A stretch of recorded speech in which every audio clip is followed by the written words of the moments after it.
রাত পোহালেই লক্ষাধিক মানুষ ভিড় করবেন পূর্বস্থলী ২ নম্বর ব্লকের জামালপুরের বুড়োরাজ মন্দিরে। আর সেই উপলক্ষে আজ বুধবার সন্ধ্যা থেকে নবদ্বীপের বড়ালঘাট থেকে বাঁকে জল নিয়ে রওনা দিয়েছেন কয়েক হাজার ভক্ত। আর রাস্তায় তাদের হাতেই জল, শরবত ও মিষ্টি তুলে দিচ্ছেন মুসলিম সম্প্রদায়ের মানুষেরা। সম্প্রীতির এমনই নিদর্শন দেখা গেল এই দিন বুধবার সন্ধ্যায় পূর্বস্থলী ১ নম্বর ব্লকের শ্রীরামপুর পঞ্চায়েতের অন্তর্গত বেলতলা এলাকায়। স্থানীয় এলাকার এক সমাজসেবী নজরুল শেখ এবং ফ্রেন্ডস ক্লাবের উদ্যোগে এই জলোচ্ছ্বাসের আয়োজন করেছে তারা। তরমুজের শরবত, ঠান্ডা জল, লাড্ডু সহ বিভিন্ন খাদ্য সামগ্রী দেওয়া হচ্ছে এই ক্যাম্প থেকে। উদ্যোক্তাদের তরফে মূল উদ্যোক্তা নজরুল শেখ তিনি এই দিন জানান, প্রতি বছরই আমরা এটি করে থাকি। আমাদের রাজনৈতিক অভিভাবক মন্ত্রী স্বপন দেবনাথের কাছে আমরা শিখেছি ধর্ম যার যার, উৎসব সবার, আর সেই কথাকে পাথেয় করেই এই উদ্যোগ। মূলত আমরা প্রতি বছরই এটা করি।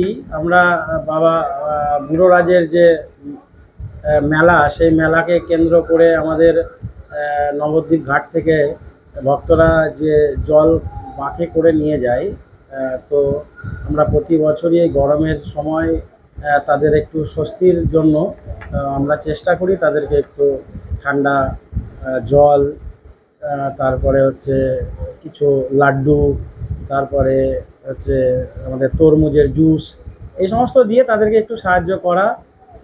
আর কিছু না, তাদের যাতে একটু ভালো লাগে যে তাদের জন্য কেউ বা এলাকার মানুষ তাদের জন্য ওয়েট করছে, তারা যে এত কষ্ট করে যে এলাকায় তারা যে কাজটি করছে, বাবা বুড়োরাজের মেলায় যে তারা ভক্তরা যে বাঁকে করে জলটি নিয়ে যাচ্ছে, এটা একটা বড় ব্যাপার।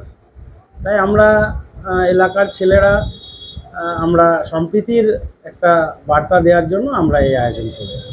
আর এবছর কি পুণ্যার্থী অনেক বেশি যাচ্ছে? অনেক বেশি, অন্যান্য বারের থেকে অনেক বেশি, প্রায় ৪-৫ হাজার, আমার যতটা মনে হয়েছে প্রায় ৪-৫ হাজারের উপরে লোক এবার যাচ্ছে বাবা বুড়োরাজের মেলায়। অন্যান্য বারের তুলনায় বেশি? অনেক বেশি। কেন আপনারা?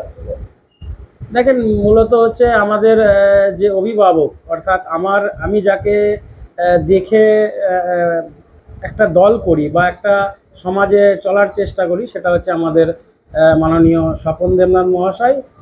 তিনি আমাকে শিখিয়েছেন যে ধর্মের উপরে আমরা মানে কি সর্বধর্মে একসাথে আমরা যাতে চলতে পারি, এলাকায় সম্প্রীতি বজায় রাখতে পারি। তিনি বলেন বিভিন্ন এলাকায় যে ধর্ম সবার, ধর্ম আমার তোমার, উৎসব সবার। তো সেই স্বপন দেবনাথকে আমি স্মরণ করেই আমি এলাকায় সম্প্রীতি বজায় রাখার একটা চেষ্টা আমি। পূর্বস্থলী থেকে প্রসেনজিৎ দেবনাথের রিপোর্ট, সুন্দর বাংলা নিউজ।